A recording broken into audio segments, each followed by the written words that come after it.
다우 지수라든가 S&P 500 지수 그리고 나스닥 지수 이쪽의 흐름은 일단은 우리나라 3012포인트의 기준 2021년 12월 24일 종가의 기준 그때 등락률 대비 그때 등락률 대비 월등히 뭐 2배 이상 3배 뭐 이런 식으로 뭐 월등하게 변동률이 나왔던 쪽이란 말이에요.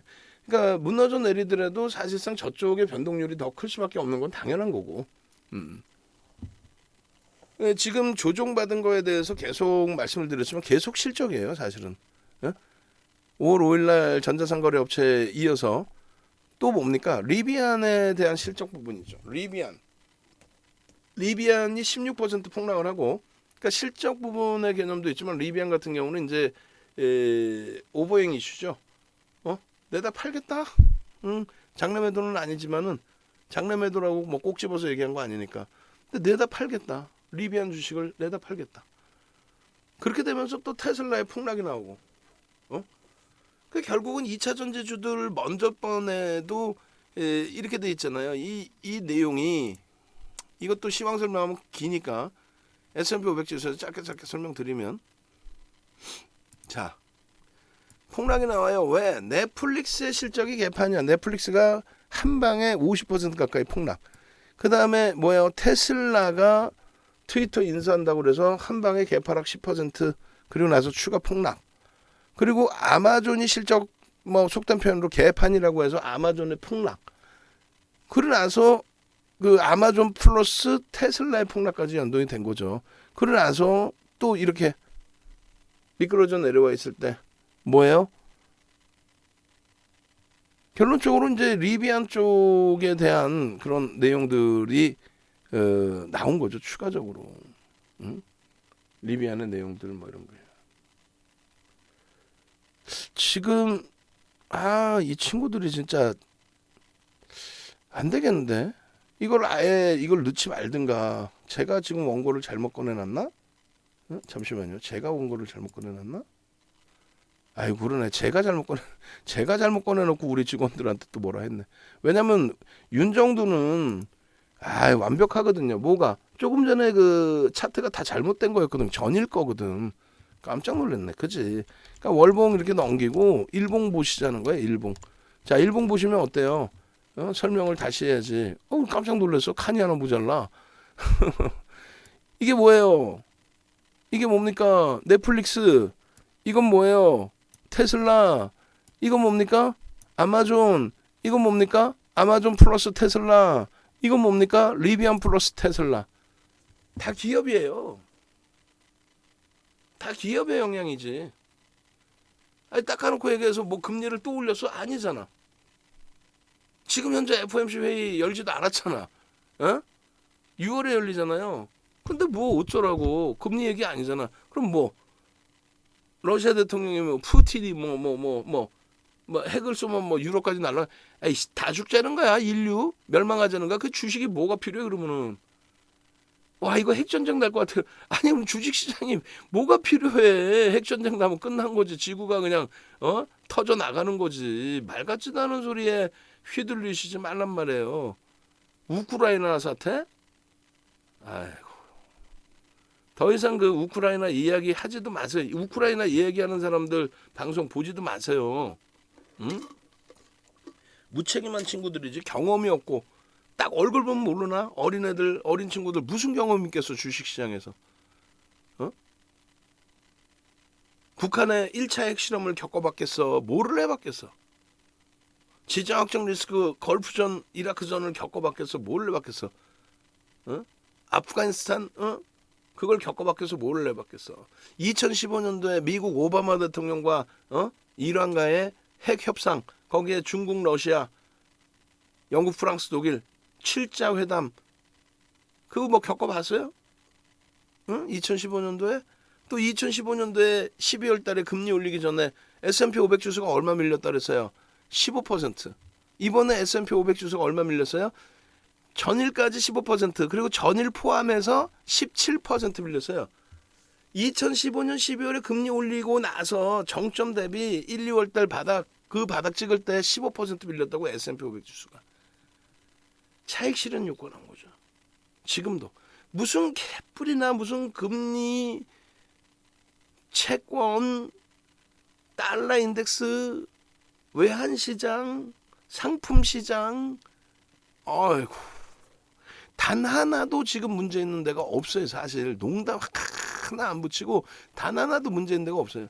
지금 독일, 프랑스, 영국, 일본 니케이, 우리나라까지 해서 뭐 문제된 주가 흐름이 있어요? 사실상 미국 그냥 내리 폭락인데 우리나라 뭐 1%대 하락 한번 나오고 그러고 나서 없잖아.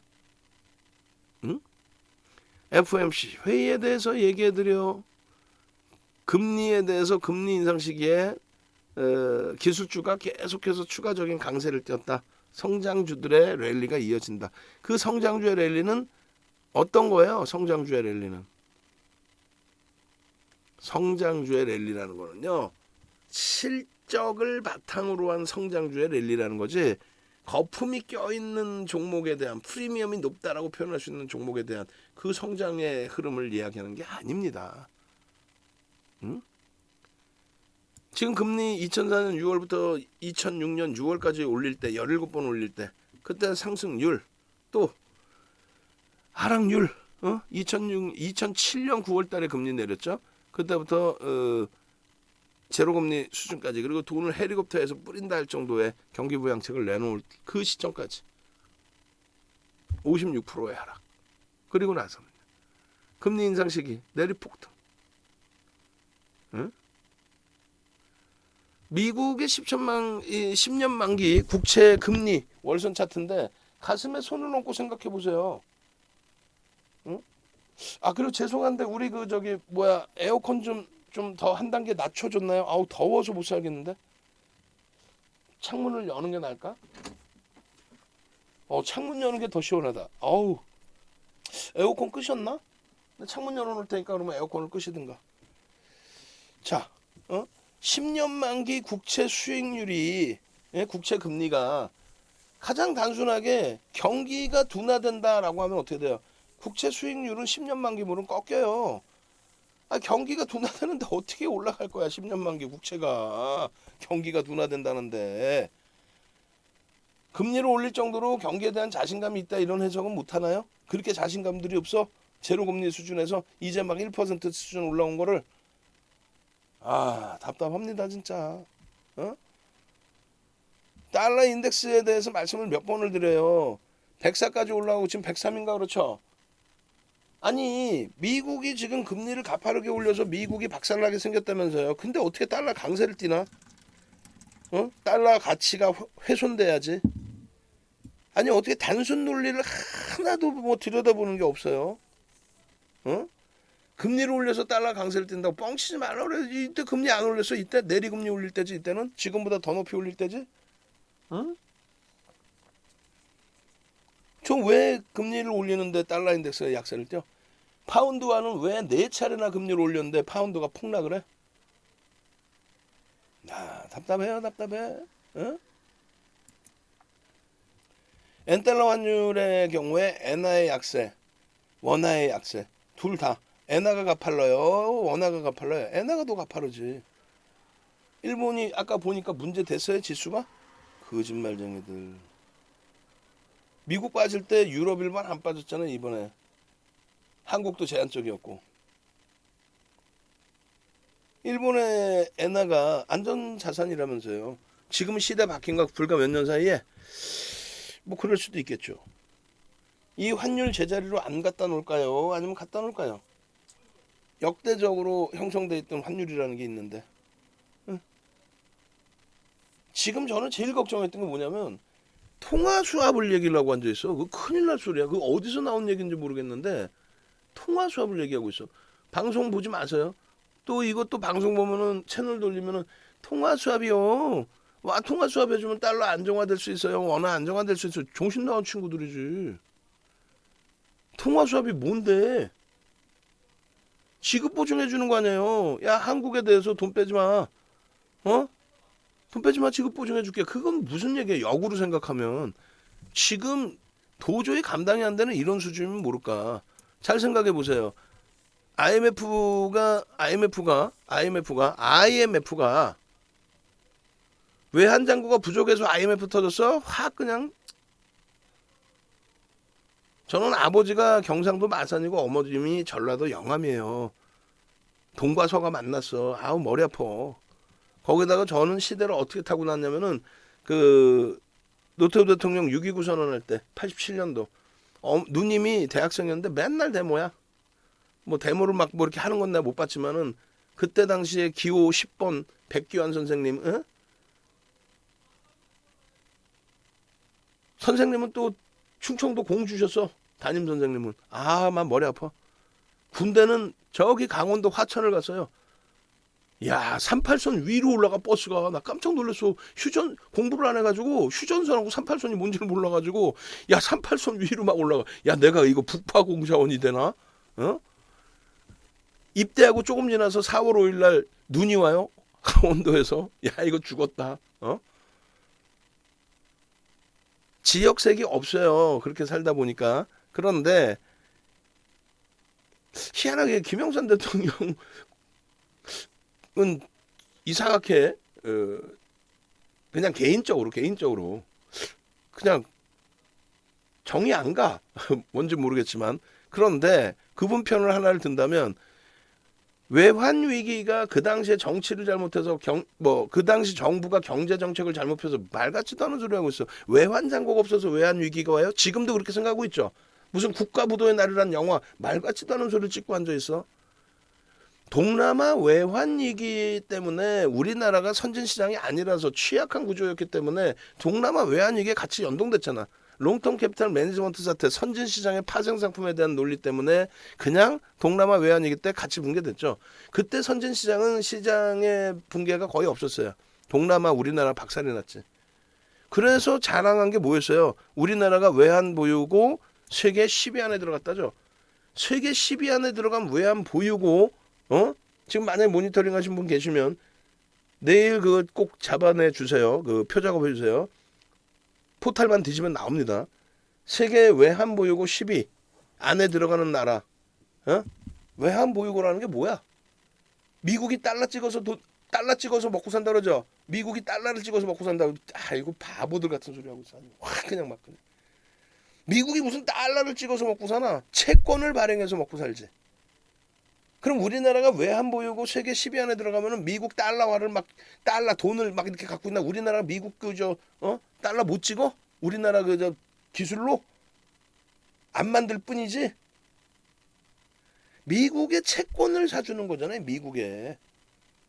응? 외환 보유고가 많다는 건 미국의 채권을 사주는 거고 채권 운영을 하고 자산 운영을 하기 때문에 돈이 무지 들어. 10위 안에 들어와 있을 필요도 없어. 근데 10위 안에 들어와 있는 국가들을 보면요. 중국 1위, 일본, 사우디, 우리나라. 글로벌 시장에서 국가로 쳐주지 않는 중국의 영향 때문에 국가로 쳐주지 않는 대만, 스위스 이런 나라가 달러를 다 갖고 있어요. 달러와 채권을. 외환 보이고 10위 안에 들어가죠. 근데 또 얼마나 웃긴지 알아요? 미국이 이 깡패 녀석들이 말이야. 뭐라고 표현해요? 환율 관찰 대상국이래. 이게 확 그냥 환율 관찰 대상국이래. 그럼 지금 환율이면은 환율 조작국으로 지정돼야지. 환율 관찰을 왜 한다는 거야? 지들이 뭔데? 결론적으로 무엇을 논하려고 하는 거냐면요. 이때처럼 비이성적으로 우리의 잘못은 하나도 없는데 지들이 GDP의 전 세계 GDP의 10배에 달하는 그러한 파생 상품을 만들어서 그 파생 상품을 뿌려대는데 그게 롱텀 캐피탈 매니지먼트 사태 때 박살이 나놓고도 정신 못 차리고 또 미국의 주택 담보 대출에 돈을 뿌려버린 거죠. 1억짜리 집 500만 원만 있으면 예를 들어서 500만 원만 있으면 살 수 있게끔. 그러니까 서민들이 서프라임이 뭐냐면 프라임 RTA 서프라임입니다. 프라임의 1금융권이라고 생각하시면 되고 그게 80%. RTA가 한 10%, 서프라임이 한 10%. 그러니까 서민 신용도가 낮은 분들한테 그냥 대출을 그렇게 해준 거야. 그냥 물밀듯이 산 거야. 집을 계속 사는 거야. 대출 받아서 500만 원 주고 샀는데 1억짜리를 샀는데 1억 500이 돼서 500 더블 났네. 그럼 맛있는 거 사 먹는 게 아니라 집을 또 사. 두 채를 샀는데 또 더블이 났어. 그럼 1,000만 원 벌었잖아. 그럼 그걸 맛있는 거 사 먹어야 되는데 이젠 빚을 더 내. 그 거품이 정점이 달해서 그게 무너진 거예요.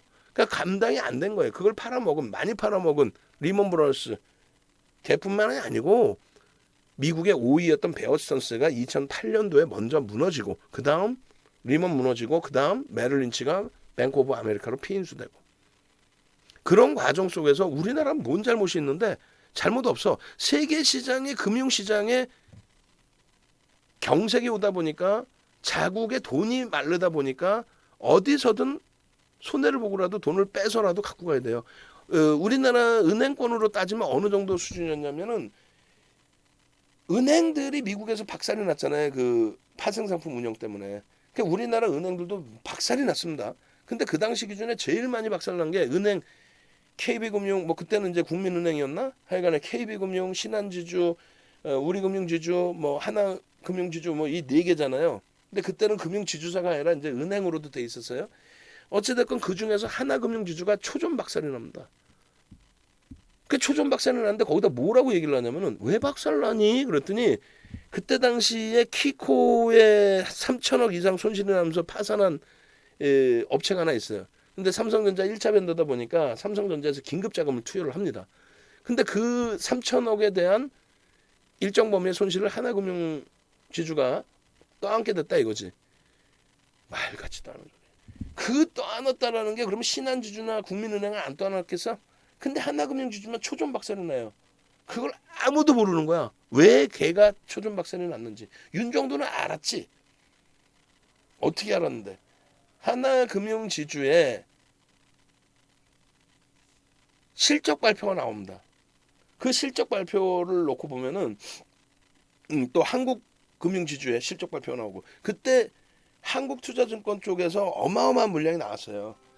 예? 어마어마한 물량이. 근데 예, 회사로 들어오시면 됩니다. 회사. 예, 그거 누르시면 돼요. 그 사람 있을 텐데요. 그래요? 잠시만요. 예, 잠시만요. 방송 잠시만요.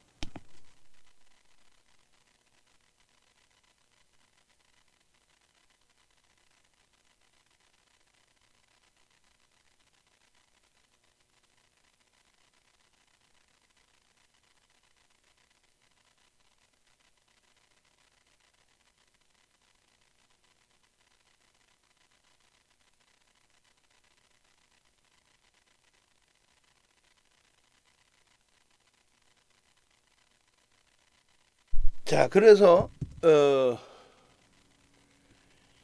결론은 뭐냐면 하나금융지주를 그때 하나금융지주가 상장한 지 얼마 안 됐단 말이에요. 뭐 얼마 안 됐어도 몇 년 됐나 하여간에.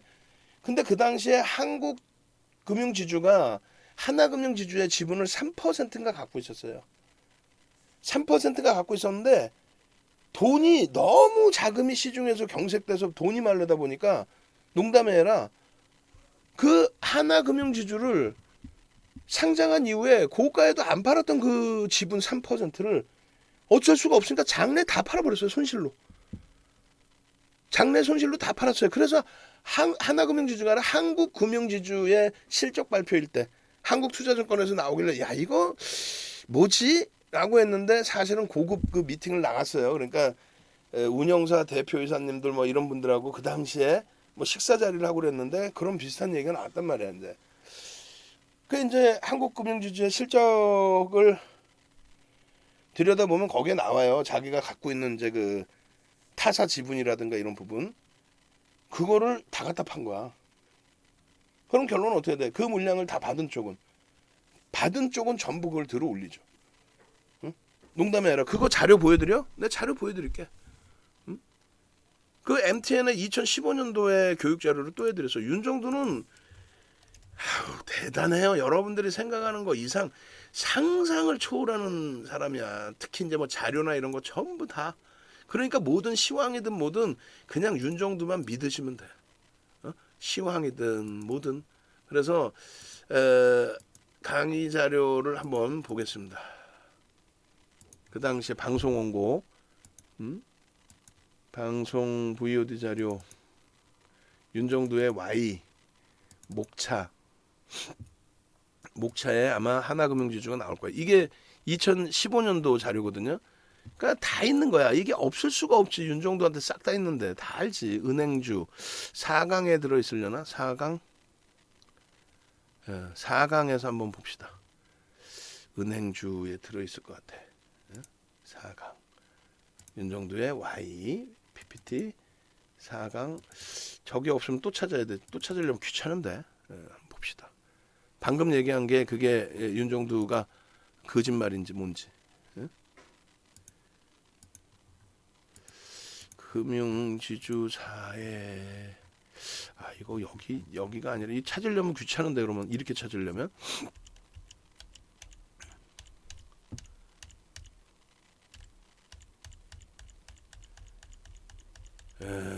여기 없다. 여기 없으면 잠시만요. 목차에서 좀 보다가 목차에서 안 되면 하나하나 다 눌러볼 수 없는데 큰일이네. 보여드릴게요. 꼭 보셔야 돼요. 그래야 야 대단하구나라는 생각이 들어야 되는 거야. 진짜로. 진짜로. 아모레퍼시픽, 삼성전자, 내추럴 엔터텍, 아모레퍼시픽, 현대그룹주, 시가총액, 외국인 비중, 부유, 동부하이텍, DB하이텍은 저 때도 우리가 공략을 했었어요. 실적이 뭐 상상을 초월하게 좋아졌었기 때문에. 여기 지금 하나금융지주 안 보이죠? 어딨니? 시황에서 볼까요? 시황에서 이 식감, 신흥국, 달러, 그리스 금융위기, 손님까지 와 계시는데 말이야. 빨리빨리 끝내야 되는데. 굉장히 중요한 거니까 꼭 봐야 돼. 그리스가 이때는 그렉시트 때문에 난리가 나 있을 때입니다. 시황 목차 둘. 이거를 전부 이렇게 보여드리면서 하나하나 달러 인덱스부터 해서 모든 거를. 그러니 머릿속에 뭐가 들어있겠어. 모든 게 다 그냥 윤정두는 주식이지.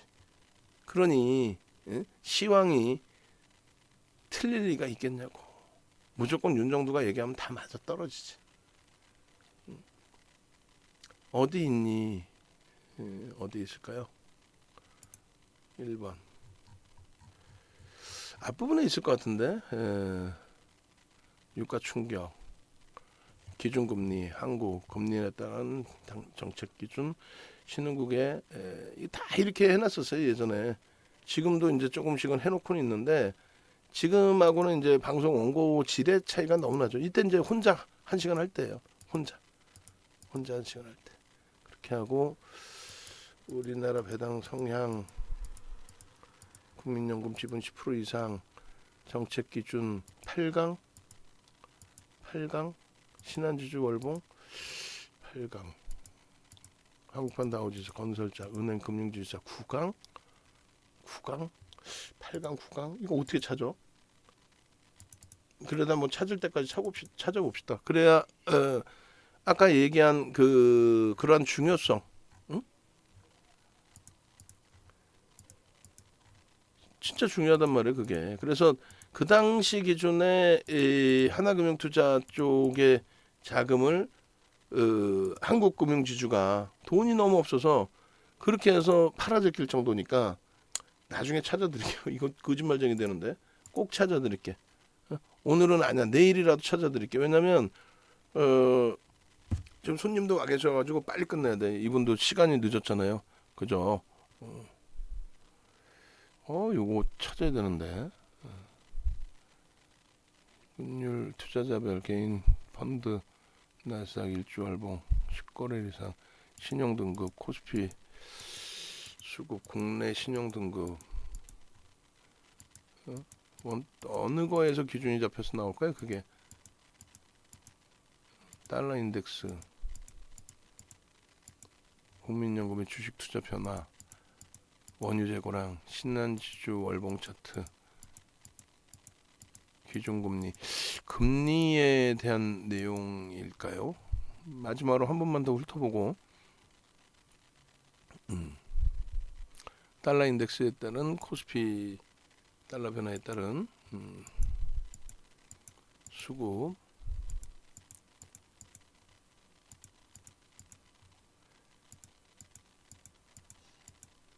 페트로차이나의 주가 추이, 경기 부양책, 메르스 관련된 이란의 이제 핵 협상, 그리스 미국 실적 발표, 몰라, 안 나온다. 은행주, 금융지주사 4강 아까 봤고요. 8강 봤고, 그다음에 국민연금, 건설주, 아모레퍼시픽, 삼성, 두산인프라, CS자산, 두산, 한국암모레지, 삼성생명, 유니테스트, 시가총액, 10거래일, 외국인 지분 변화, 효성 쇼박스, 메르스, 모르겠다. 지금 못 찾겠다. 안타까운데. 하여간에 그 하나금융지주 쪽에 지분을 그렇게 내다 팔았단 말이에요. 결론적으로 그 정도의 이제 작은 경색이 날 정도의 기준이었어요. 우리나라의 원화 가치가 엄청나게 훼손이 됐을 때 기준이란 말이에요. 우리나라의 원화 자체가 훼손이 돼 있다. 우리나라 원화 자체가. 이때 통화 수합을 합니다. 이때 처음으로 통화 수합이라는 단어가 언제 이제 나오냐면 경제 용어인데, 우리나라에서 일반적으로 통화 수합이라는 단어를 쓴 게 2001년도 경에, 그때가 2001년도가 이명박 전 대통령의 전 서울시장 하실 때 즈음이죠. 그때가 2001년도가 제 기억에 맞다면 그 정도인데, 그때 이제 통화 수합이라는 단어를 쳐보세요. 그래 가장 오래된 기사가 네이버에서 가장 오래된 기사가 2001년도 이명박 대통령이 일본과 서울시가 일본과 통화 수합하겠다, 이 내용이 통화 수합 단어가 처음 나온 겁니다. 일반인들에게. 그리고 나서 처음 나온 단어가 2008년도에 통화 수합이라는 단어가 나와요. 외환 보유고가 세계 10인데 전부 미국의 우산 안에 들어가 있는 국가들인 거고, 전부 미국의 우산 안에 들어가 있는 국가들인 거고, 근데 우리나라도 그 우산 안에 들어가 있는데 단기 외채를 못 갚을 정도가 된 거예요. 한국 금융지주 얘기를 한 게, 한국 금융지주가 하나금융지주의 지분을 팔 정도로 우리나라도 작은 경제, 해외도 작은 경제, 돈이 없어서 그냥 막 그런 식으로라도 때려 팔아가지고 손해보고라도 팔아서 현금을 만들어야 될 상황. 그러다 보니까 한국에서 돈을 빼야 되는데, 야, 한국의 달러가 개뿔 뭐 세계 10위 안에 들어갔는데, 야, 단기 외채도 못 갚아. 이런, 어떻게, 야, 돈 달라 그랬는데 한국 돈 주면 어떻게 하지? 이 피곤한데. 야, 돈 빼자 빨리. 그렇게 된 거예요. 환율이. 농담하는 게 아니라. 그래서 미국과의 통화 수합이 새벽에 나온 겁니다. 그래서 우리나라가 통화 수합 나오고 난 이후에 시장에 좀 바닥이 잡혀요. 그 통화 수합을 많이도 안 해줬어요. 미국이 한 300억 불 정도 해줬나? 그 당시에 형식적으로. 야, 언제든지 더 찍어줄 테니까 한국 걱정 마, 이렇게 된 거예요. 그래서 이제 우리나라가 일본과 중국한테도 손을 벌리죠. 근데 얼마나 창피하냐면 일본과 중국이 달러로 해주는 게 아니라, 야, 엔화로 해줄게, 엔화로. 야, 중국, 야, 위안화로 해줄게, 위안화로. 야, 얼마나 개망신입니까? 지금까지도 사실 우리나라 원화 가지고 나가서 세계 시장에서 30년 전에는 제가 유학 가 있을 때는 돈 바꾸기가 더 힘들었어요. 지금은요, 그나마 조금 낫죠. 화폐로 인정을 안 해주는 거예요, 사실. 진짜 창피하게. 그래서 통화 수합이라는 거는요, 통화 수합을 할 정도가 됐다. 그건 굉장히 위험한 거지. 역으로 생각할 때, 통화 수합하면 환율 안정화될 거. 그게 아니지. 거꾸로 생각할 수 있잖아. 야, 통화 수합을 해야 될 정도로 지금 한국이 난리가 난 거야? 이런 해석이 나왔다면 큰일 난다는 거죠. 요 당시에 통화 수합이라는 말이 한 번 더 나왔습니다. 정치적으로 중간중간에, 야, 이거 뭐 일본 통화 수합 안 해도 돼, 이 자식들이 말이야, 뭐 이렇게 해서 통화 수합 파기하고 했잖아요. 박근혜 전 대통령 정부 때. 아주 큰 소리 쳐가면서. 그러면 안 돼, 아무리 정치쇼를 한다 그래도. 어찌됐건 이 당시에 통화 수합 얘기가 또 나와서 저는 시겁을 했어요. 왜냐하면 윤정두가 1200원 환율을 넘길 때 조금 주의를 하고 1300원을 넘기는 흐름이 나오면 이건 굉장히 좀 위험하다라는 표현을 했어요. 우리나라의 문제가 아니라 세계 글로벌 시장에 문제가 발생돼서 원화 가치가 완전히 휴지 쪼가리가 되면 그럼 무슨 주식시장에 무슨 문제야. 휴지가 됐는데. 근데 이 당시에 통화 수합이라는 얘기가 또 나왔습니다. 그래서 야 이거 큰일 났네라고 했더니 보니까 그게 아니라 미국의 트럼프 대통령이 그냥 자기가 코로나19 터진 이후에 야 뭐 7개 국가인가 8개 국가 그냥 지정해가지고 야 통화 수합 해줄게 내가 왜야 미국이 해줄게 뭐 이렇게 된 거예요. 그러니까 우리나라만 통화 수합 해준다 그랬으면 그건 난리가 나는 거니까 농담이 아니라 통화 수합을 받아올 정도로 박살나 있다는 거지 경기가. 이해되세요? 그러니까 결론적으로 환율이 나 혼자만의 문제냐 또 이런 지금 문제가 발생되느냐 아니잖아. 근데 왜 호들갑들이야? 엔화가 약세를 띠고 우리나라 원화도 약세를 띠고 있는데 달러 인덱스의 기준은 너무 지금 가파른 상태예요. 어? 정책적으로 이제 다시 잡아놔야 될 부분이란 말이야. 금리를 올려서의 문제가 아니에요. 경기가 박살난다며. 박살나는데 어떻게 달러 강세를 띠나 미국에서? 응? 지금 어제도 이 설명했어요. 원달러 환율이 1270원 뭐 이렇게 돼 있는데 외국인이 왜 사냐는 거야. 아 정신 나간 친구들. 여러분들은 모를 수 있어요. 그게 전문가라고 방송 나와가지고 헛소리하고 아우 참. 외국인 입장에서 1,400원 이렇게 내려온다라고 가정을 한다면은 안 사죠. 우리나라에 돈이 안 들어오지 달러가. 근데 그렇지 않다라는 거죠. 응? 수출입 동향이나 이런 걸 감안했을 때는 연말까지 1,200원 수준의 원화 가치가 형성될 것이다. 그게 윤정부 예측이 아니라 각 경제연구소 그다음에 뭐 애널리스트 각 기관에서의 그 분석 내용이라는 거예요. 응? 그래서 이 방송 중입니다. 그래서 그러한 부분들을 감안해서 좀 생각을 하셔야 돼요. 결론적으로 어제 조금 전에 이제 영상 올려드렸는데 어제 기준의 동영상을 또 보시라는 거예요. 어디서? 유튜브에서. 응? 유튜브에서 이렇게 보시면 누르시면 어제 야간에 해드린 시황만 1시간 이상 또 해드렸어요. 장이 안 좋으면 또 해드리는 거죠. 이거 보시라는 얘기예요. 이거 자료까지 올려드렸잖아요. 그죠? 그리고 유튜브 구독 알람 신청을 하세요. 왜? 유튜브 구독 알람 신청을 해야 장중에 오늘 같은 날에도 장중에 띵동 DB하이텍입니다. 응? 띵동 DB하이텍입니다. 띵동 기아입니다. 띵동 하이닉스입니다. 장중에 다 올려드렸잖아요. 또 전거래일에 그 녹화해둔 거 다 올려드렸잖아요. 조금 전에 보신 것처럼 하이닉스가 이번 장에 빠졌어요? LG화학이 초전박살 난 것 같지만 이번 장에 빠졌나요? 기아 폭등 랠리죠. 대형주 주력주에서 그렇게 수익을 내야지. 지금 무슨 뭐 소형주 잡주에서 거기다 힘이 딸려. 요즘에는 소형주 잡주도 올라가다 말아. 꼬리 달고 쭉 내려와. 하물며 오늘 기준에 오늘 이제 다 털었죠. 이제 우리 입장에서는 눈물을 머금고 KG 스틸 같은 경우에 장중에 10%까지 올라가다 쭉 밀려. 아유, 금리 지금 대바닥 금리예요.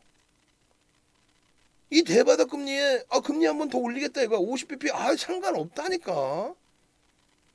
35년 주시겠다고요. 2000년 이후에 금리 올리던 시점 2번 올려서 이번이 3번째 올리는 거예요. 2000년 이후에. 2004년 6월부터 2006년 6월까지는 17차례를 내리 올렸다니까. 내리 한 번도 안 쉬고. 시장 폭등 랠리야. 금리를 올릴 만큼 경기가 좋았으니까. 지금은요. 인플레이션 때문에 우려감이 있지만 금리를 올릴 만큼 경기가 좋습니다.